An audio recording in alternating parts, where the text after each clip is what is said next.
Bien, vamos a darle observación al texto, capítulo 3 del libro de Daniel, versículo 1. El rey Nabucodonosor hizo una estatua de oro cuya altura era de 60 codos y su anchura de 6 codos. La levantó en el campo de Dura, en la provincia de Babilonia. Y envió el rey Nabucodonosor a que se reuniesen los sátrapas, los magistrados y capitanes, oidores, tesoreros, consejeros, jueces y todos los gobernadores de las provincias para que viniesen a la dedicación de la estatua que el rey Nabucodonosor había levantado. Fueron pues reunidos los sátrapas, magistrados, capitanes, oidores, tesoreros, consejeros, jueces y todos los gobernadores de las provincias a la dedicación de la estatua que el rey Nabucodonosor había levantado. Y estaban en pie delante de la estatua que había levantado el rey Nabucodonosor.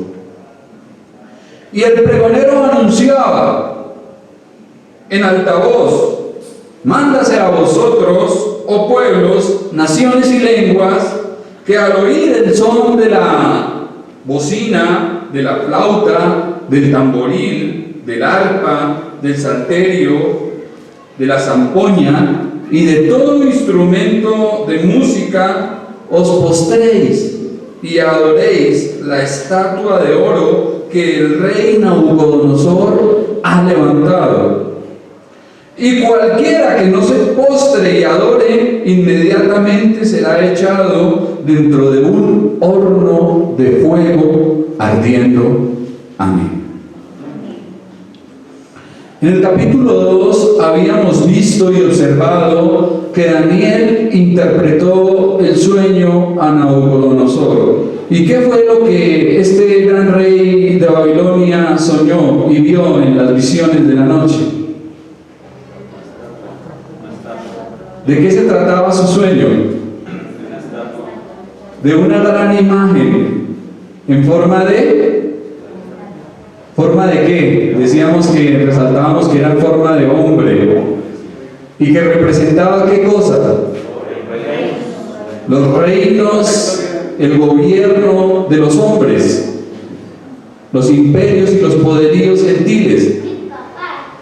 Y veíamos también y decíamos que una piedra se desprendió, una piedra que fue cortada no con mano, y ahí hacíamos una salvedad, y es que esa piedra fue de origen divino, y la piedra se convirtió, después de herir la imagen y de derribar toda esa gran estatua que representaba los imperios mundiales, se convirtió en qué cosa, en qué se convirtió la piedra.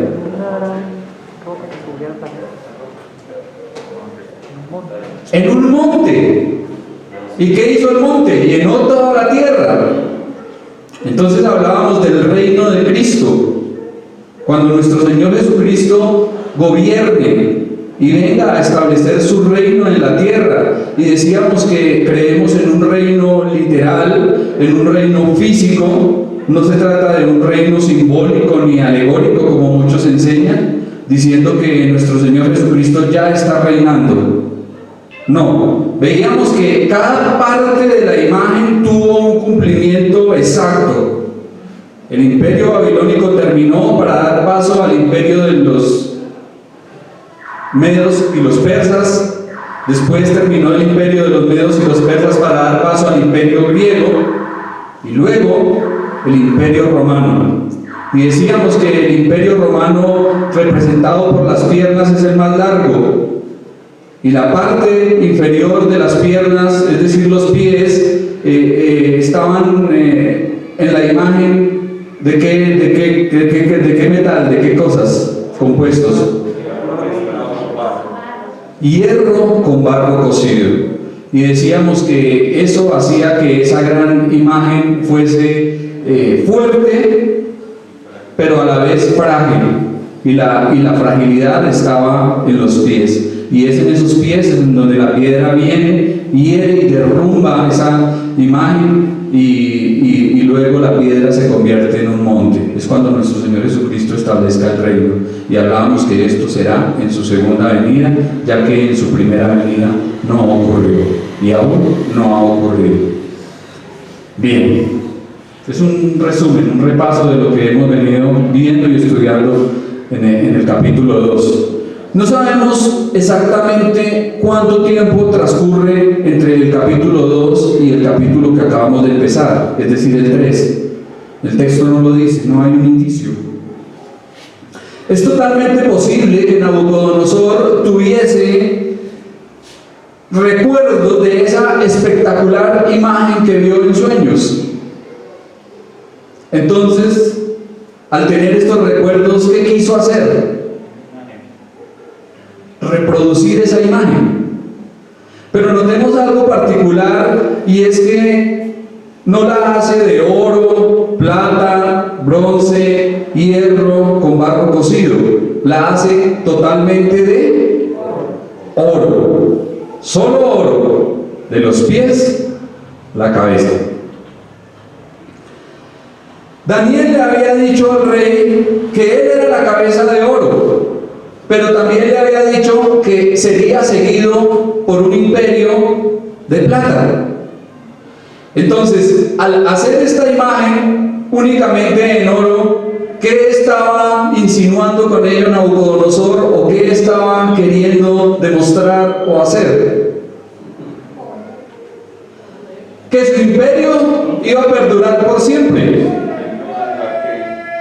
Es decir, se quedó con la parte de la interpretación que le convenía y desechó aquella que no le convenía.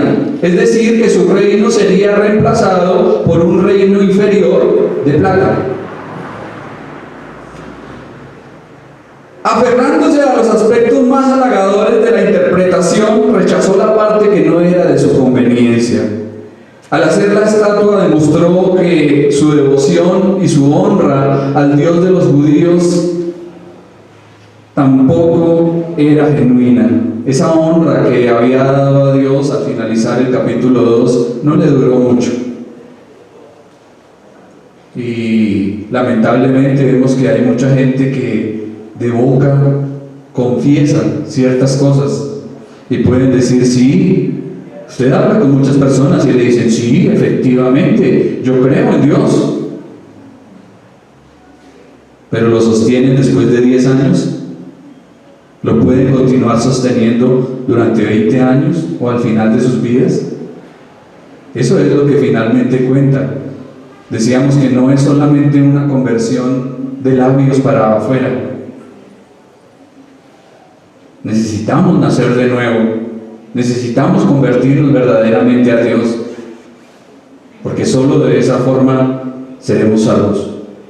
El que no naciere de nuevo, le dice el Señor allí a este principal de los judíos, no puede ver ni entrar en el reino de Dios.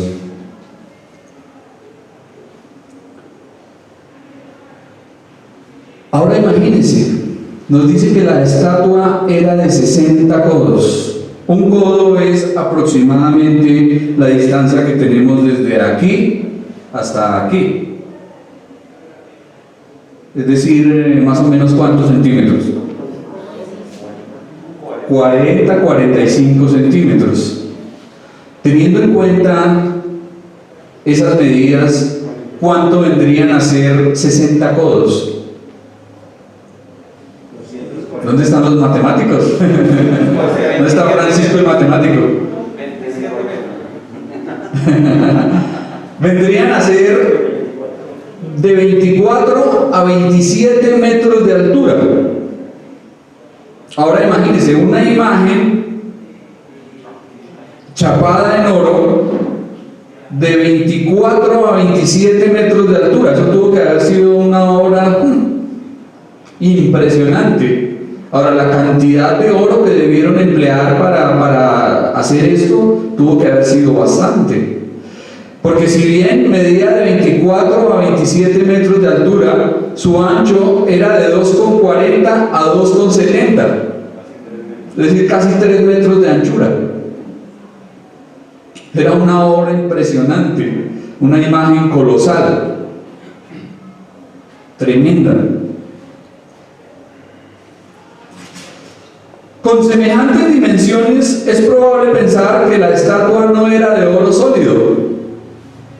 Aunque Nabucodonosor tenía mucho oro de todas las conquistas que había logrado a los pueblos y a las naciones extranjeras, en todas las batallas que había ganado, él había recogido mucho oro y lo había llevado a Babilonia. ¿Recuerdan que llevó al comienzo del libro de Jerusalén? ¿Qué utensilios llevó? Los vasos sagrados del templo, los utensilios de oro del templo. Entonces parece que en cada una de sus conquistas y en cada una de sus victorias militares, Nabucodonosor tomaba todo el oro, todas las riquezas de esas partes que conquistaba y lo llevaba y lo tenía en Babilonia. Entonces debió haber tenido bastante. La construcción de esta imagen no fue algo sin precedentes, es decir, que ya en la antigüedad y en otros tiempos se habían visto obras gigantescas y de proporciones similares.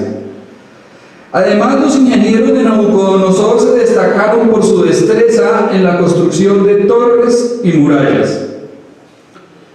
Hay algo que aparece aquí al finalizar del versículo 1 y es que se menciona el sitio geográfico en donde se levantó la imagen, el campo de Dura, en la provincia de Babilonia.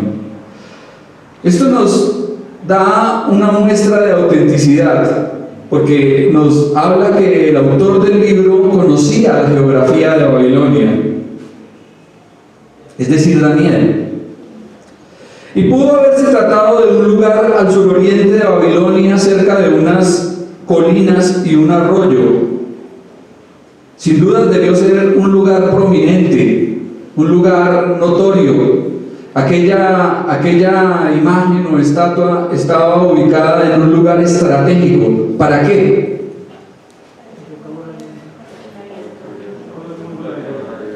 Para que todo el mundo la viese, la observase, para que todo el mundo la reconociera y tuviese que ver con ella. En este pasaje vemos cómo actúa el corazón de un hombre sin Dios, el corazón de alguien que no honra a Dios ni le da la gloria, sino que busca para sí mismo reconocimiento y exaltación. Y esto es lo que le ocurre aquí a Nabucodonosor. Parece que le asaltó la soberbia de la conquista y el orgullo de la posición.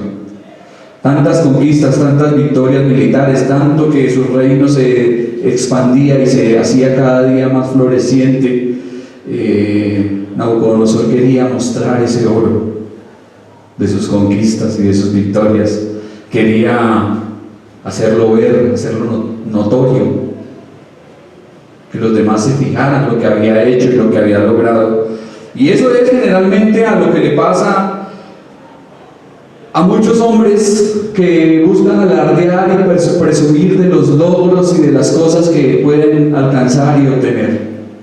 El hombre sin Dios generalmente dice: mire lo que he hecho, mire lo que he logrado, aquí está mi casa, este edificio que compré, que edifiqué con el fruto de mi esfuerzo, con mi sacrificio, con mi trabajo, con mi empresa, pero no le da la gloria a Dios, no le da la honra a Dios, a diferencia de Daniel, a quien hemos visto a lo largo del estudio honrando a Dios, testificando de Él, dándole la gloria y diciendo: esto no es de parte mía, es Dios quien lo ha hecho.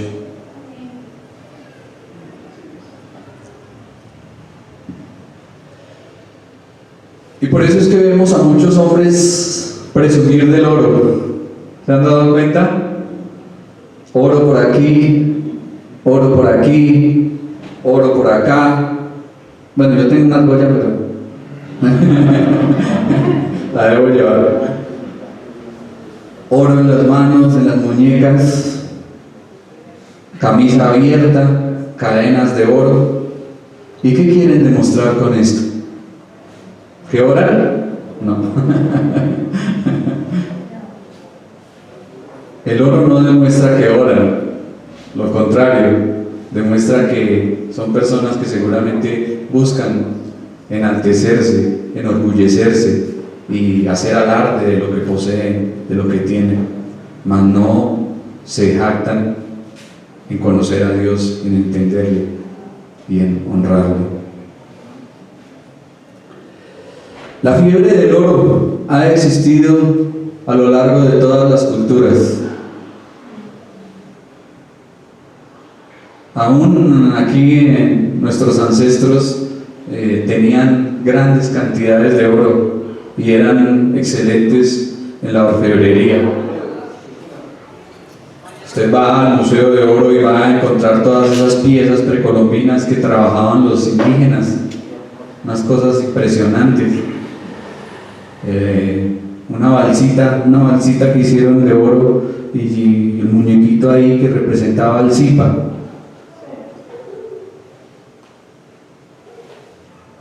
Y el oro siempre ha sido llamativo por su brillo, por su pureza, por todo. ¿A quién no le gusta? Los españoles vinieron a conquistar nuestro continente, ¿y qué fue lo que hicieron? Llevarse todo el oro que encontraron, saquear las riquezas que tenían nuestros indígenas. Y aún hasta el día de hoy la gente muestra un gran deseo, una avaricia impresionante y desmedida por el oro.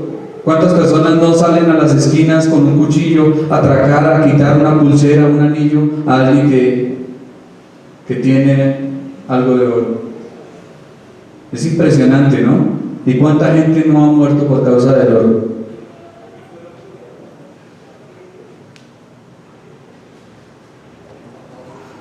Al parecer el oro produce una fiebre, una calentura desbordada que puede llevar a la misma locura y pérdida de la razón. Y eso es lo que estamos observando aquí que le ocurre a este gran rey Nabucodonosor. Está al borde de la locura. Levantó una gran imagen enchapada en oro, pero estaba buscando para sí adoración, reconocimiento, trascendencia y vanagloria. Y qué necios todos aquellos que actúan de esa forma, sin percatarse que la adoración y la exaltación y la honra le pertenecen a Dios. Versículos 2 y 3.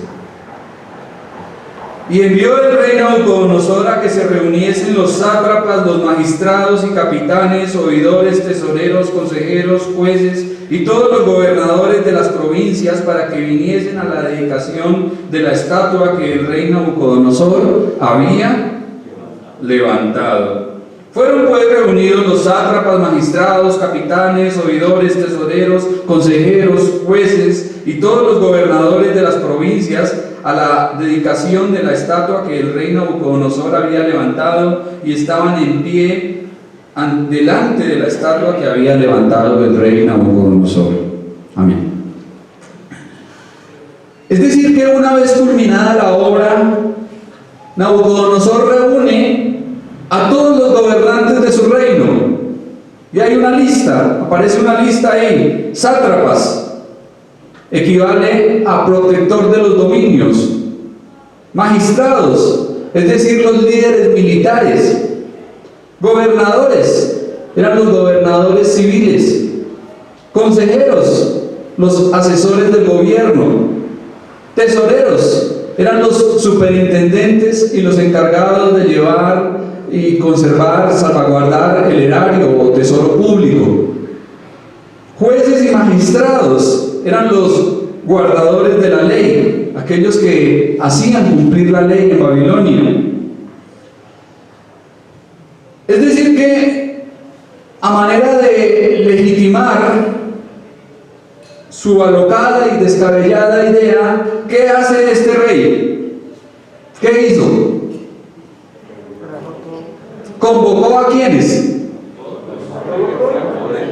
A todas las personas que le servían y que trabajaban como gobernantes, como administradores, jueces y demás de su reino.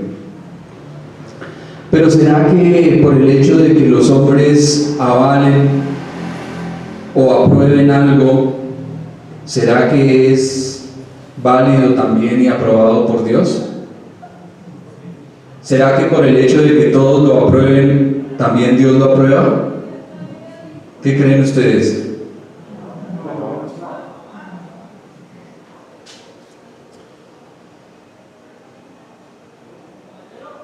El carácter de nuestro Dios es firme e inmutable, es decir, que Dios no cambia. Dios, dice la palabra, que es el mismo de ayer, hoy y por los siglos. De modo que por el hecho de que un mandatario, senado, gobernador, corte, oficial, líder, ministro o alguien importante apruebe algo, no es un indicativo de que Dios también lo apruebe. Y eso es lo que estamos viendo que está ocurriendo en la actualidad. Porque en el Senado de la República, en el Congreso, se están debatiendo leyes que van en contra de Dios y de su palabra. ¿Leyes como cuáles? ¿Qué leyes se están debatiendo en este momento en los congresos de muchos países que van en contra de la palabra de Dios? El aborto, el matrimonio gay, la eutanasia y tantas leyes que los hombres están ahí aprobando y llamando bueno a lo que Dios ha dicho que es malo.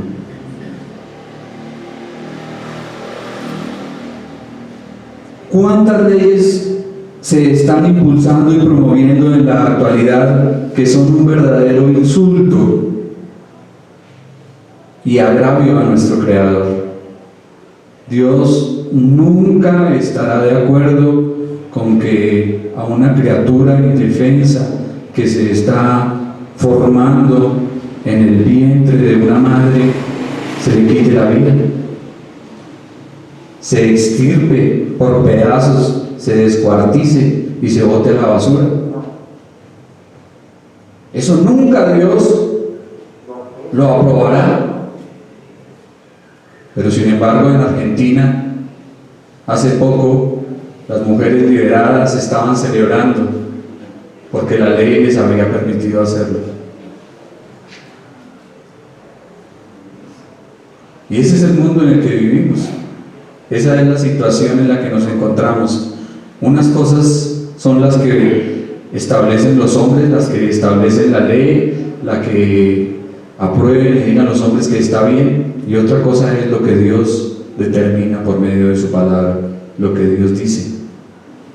Y eso no cambia. Entonces, ¿qué debemos hacer nosotros? ¿Qué debemos hacer nosotros que estamos en la mitad?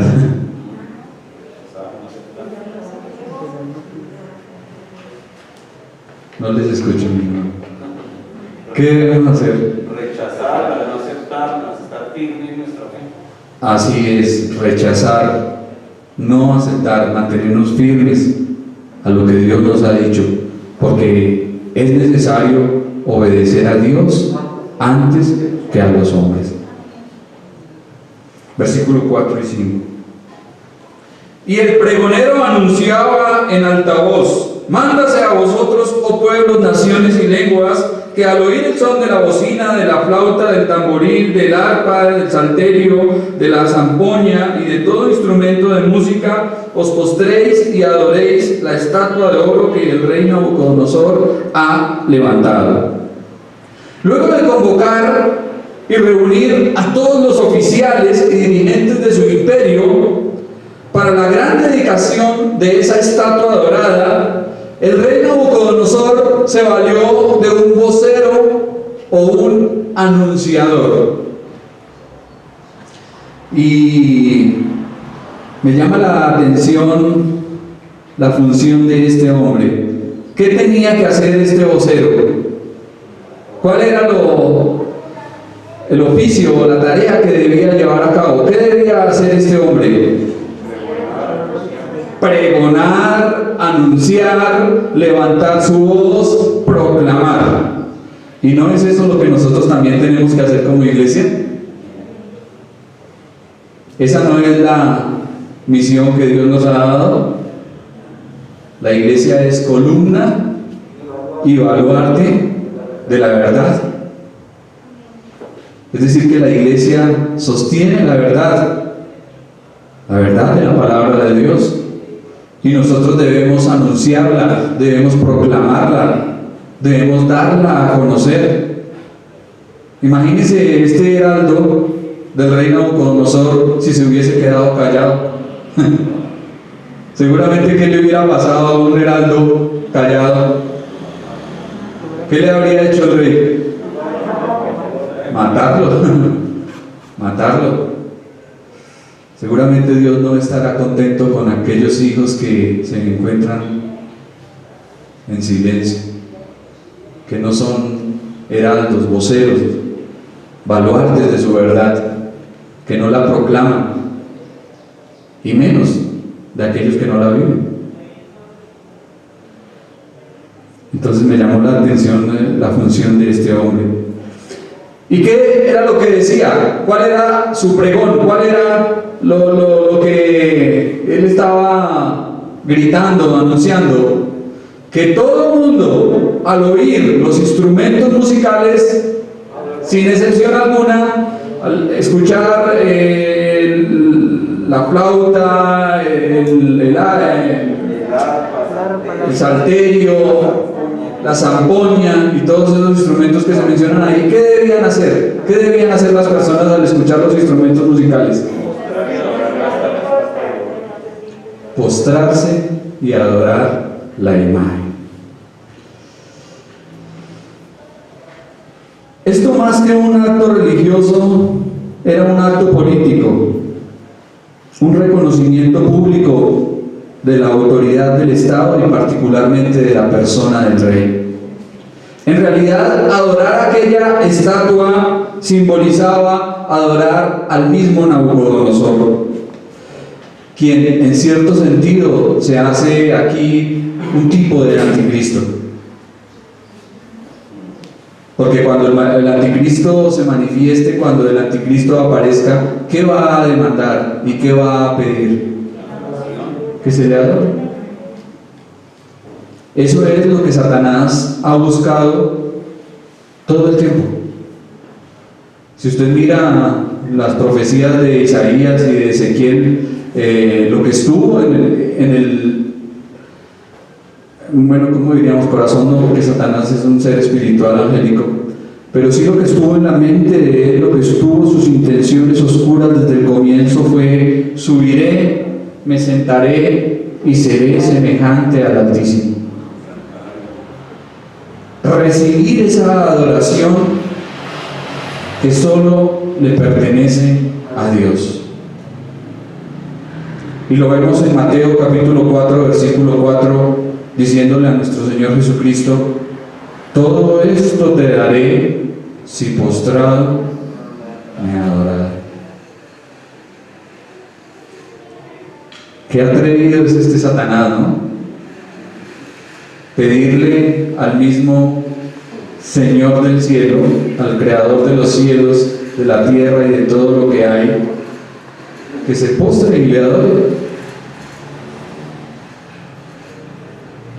Y eso es lo que vemos que ocurre detrás de la idolatría, porque siempre la idolatría está ligada a la adoración y al culto de Satanás y de los demonios. Siempre. Detrás de una imagen hay un demonio haciendo algo. Y por eso vemos que hay vírgenes llorando y imágenes concediendo peticiones a las personas que se arrodillan ante ellos.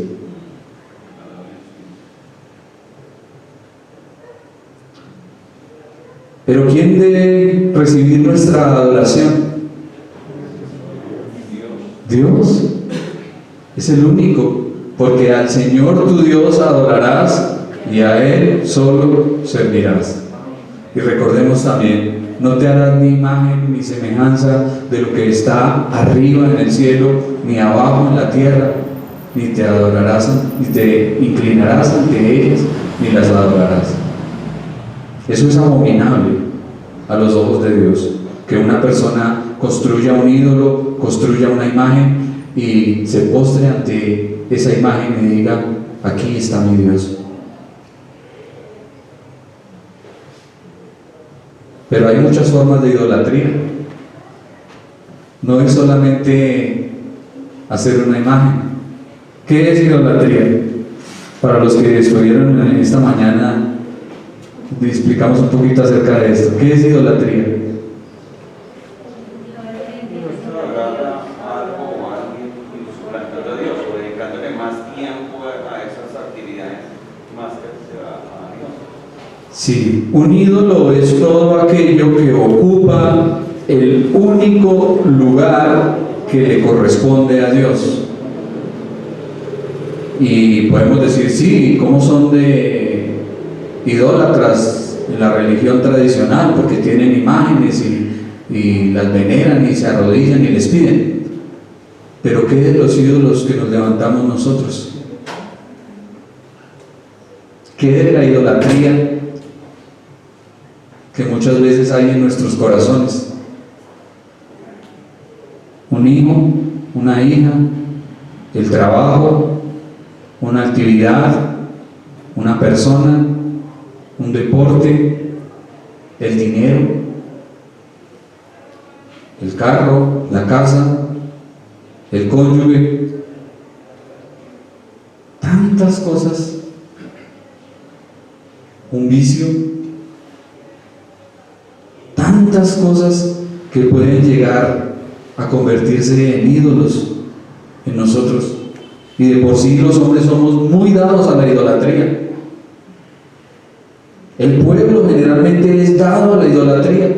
¿Qué hizo Israel cuando Moisés subió al monte a recibir allí las tablas de la ley? No, este Moisés ya se demoró. No, mire, ya tanto tiempo que llevamos aquí esperándolo y no aparece. No. ¿Qué es lo mejor que podemos hacer? Mire, ahí tenemos oro. Parece que el oro como que está relacionado con la idolatría, ¿no? Vamos a fundir todo ese oro que trajimos de Egipto, lo vamos a fundir y vamos a hacer algo para que ese sea nuestro Dios y lo adoramos. Y lo peor es que allí estaba Aarón, el hermano de Moisés, y al ver que Moisés no aparecía, pues de alguna manera también fue partícipe de esa idolatría, de esa rebelión contra Dios. Entonces, mucho cuidado, mis hermanos, con la idolatría. Alguien decía: Señor, guárdame de los ídolos, orando. Le pedía a Dios que le guardara de los ídolos todos los días, porque constantemente nuestros corazones son dados a la idolatría. Somos dados a la idolatría y a fabricar y a tener ídolos en nosotros. Entonces que Dios permita que esos ídolos caigan, que esos ídolos sean derribados y que en nuestro corazón y en nuestra vida Dios ocupe el lugar que le corresponde.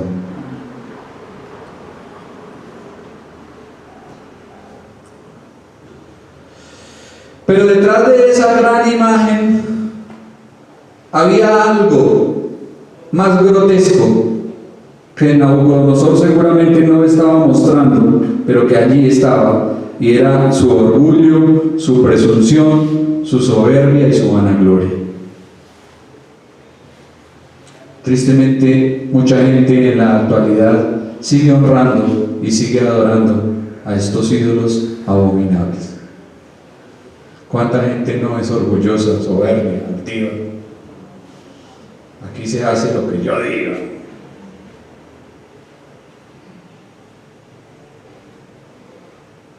Pero no es así en el siervo de Dios, no es así en el Hijo de Dios. Versículo 6 y terminando. Y cualquiera que no se postre y adore, inmediatamente será echado dentro de un horno de fuego ardiente. La orden dada por el rey requería un cumplimiento inmediato. Debían hacerlo tan pronto escuchasen los instrumentos, en el momento. Cualquiera que desobedeciese el decreto sería lanzado a un horno de fuego ardiendo. Ahora, debemos de entender que ese horno no se trataba de un horno como el que utilizamos en nuestras casas para hacer las tortas. Debió haber sido un horno industrial, un horno enorme, seguramente que utilizaban para fundir metal. Ahora imagínense, eso tenía que haber sido un horno impresionante. De manera que el contexto nos dirá que cuando los soldados van allí a llevar a los varones, son devorados por las llamas, son consumidos, calcinados. Imagínense qué clase de horno era. Nadie podía resistir ese fuego, nadie podía salir vivo de ese horno.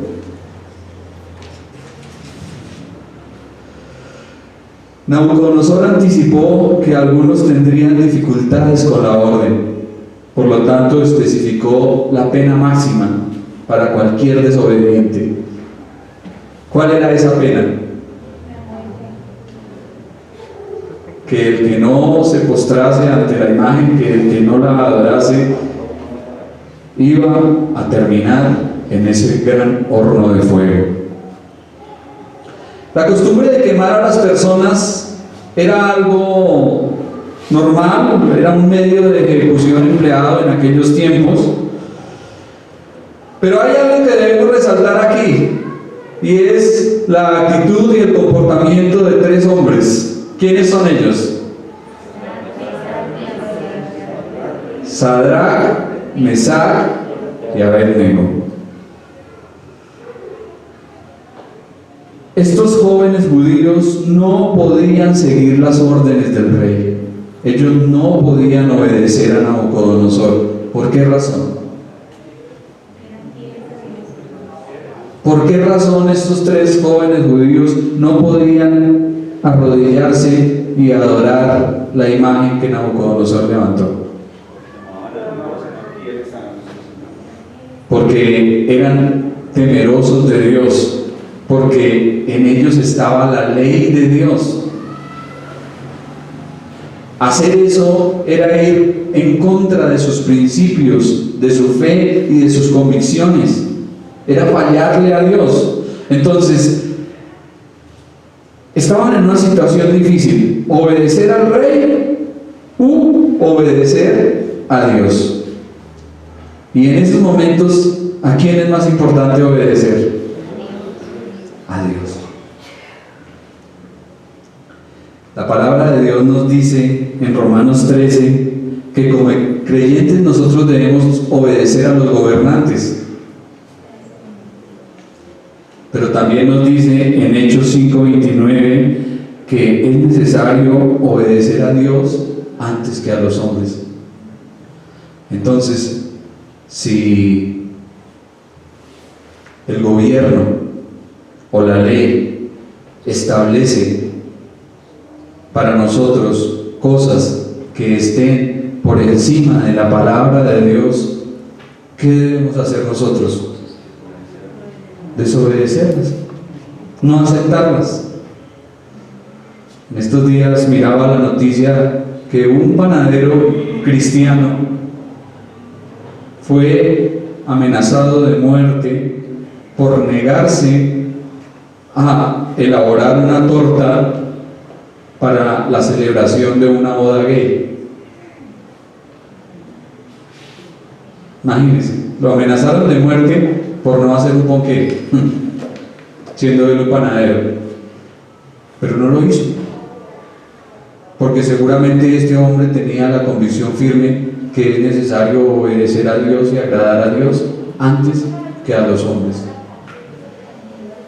¿Y qué si a nosotros nos obligasen a adorar a alguien distinto a nuestro Dios? Si el gobierno estableciese una ley, vamos a cerrar las iglesias, no vamos a permitir más libertad de cultos ni de religiones, esta religión de aquí en adelante va a ser la oficial, a este hombre tienen que adorar. ¿Qué haríamos nosotros? ¿Hasta dónde llegaría nuestra fe? ¿Hasta dónde llegaría nuestra convicción? ¿Estaríamos dispuestos aún a ir a la pena de muerte? ¿A dar nuestra vida por aquello que hemos creído? ¿Por obedecer a Dios? ¿O cederíamos? ¿O nos dejaríamos arrastrar? Para estos tres jóvenes judíos pudo haber sido una excusa decir: no, pero mire, sátrapas, magistrados, jueces, militares, gobernantes, todos en Babilonia se postran ante la imagen y la adoran. ¿Por qué no lo vamos a hacer nosotros? ¿Para dónde va Vicente? ¿Para dónde va la gente?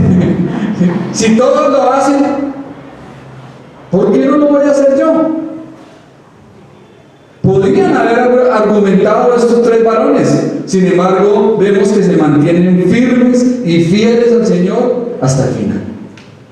Y más adelante comparecen ante el rey, y el rey los manda a llamar y les dice: venga para acá, Sadrac, Mesac y Abednego, con que ustedes no están dispuestos a obedecerme ni a adorar la imagen que he levantado.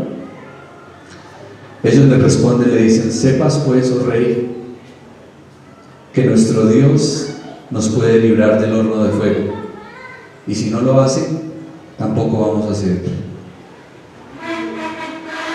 No vamos a hacer, no vamos a cambiar, no vamos a negociar contigo, simplemente no vamos a obedecerte, porque para nosotros primero está el obedecer a Dios. Qué integridad, ¿no? Qué fidelidad, qué valentía. Eso nos enseña muchísimo. Otra enseñanza que nos trae este pasaje es que, así como el rey de Babilonia anticipó un lugar ardiente para los que desobedeciesen, el Rey y Señor del cielo ha determinado y decretado un lugar de fuego para todos aquellos rebeldes que desprecien su regalo de amor. La doctrina del infierno es una doctrina bíblica y no podemos negarla, no podemos esconderla, no podemos taparla, ni decir como muchos han optado por hacer: no, el infierno no existe. El infierno es un lugar ficticio, es un lugar. Los testigos de Jehová dicen que cuando la Biblia habla del infierno es para referirse al basurero de Jerusalén, al Gehenna, al valle de Hinnom.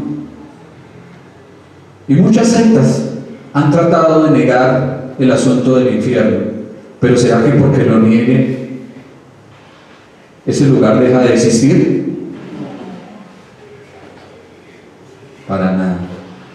El infierno es un lugar real, es un lugar claro que la Biblia nos muestra, es un lugar a donde irán especialmente ¿quiénes? ¿Para quién ha sido preparado ese sitio?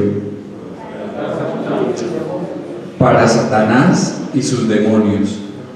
Pero todos aquellos que desprecien y rechacen el amor de Dios, la gracia y la misericordia de Dios en Jesucristo, todos los que le digan no al Señor, no quiero tu salvación, no me interesa la cruz, no me interesa la sangre, no me interesa el Evangelio, no quiero la Biblia, no quiero el testimonio del Espíritu Santo, no quiero nada, déjame en paz, van a ir a ese lugar, a un lago de fuego ardiendo por la eternidad.